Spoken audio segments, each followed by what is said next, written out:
I moved away for my own happiness.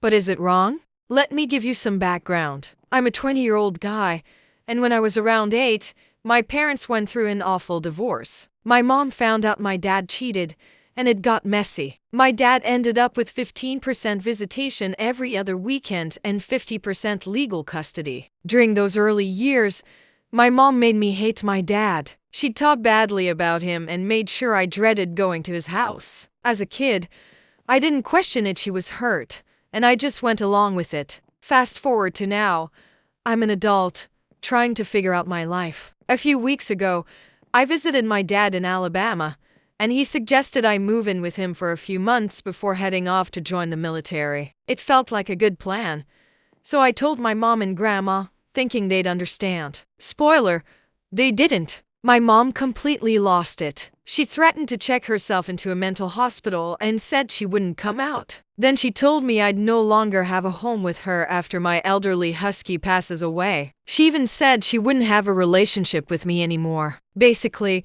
she's disowning me for wanting to live with my dad. I told my dad, and now he's moved up my moving date to just over a week away. I feel so torn. Am I wrong for wanting to live with him? Or is my mom being unfair here? What would you do if you were me?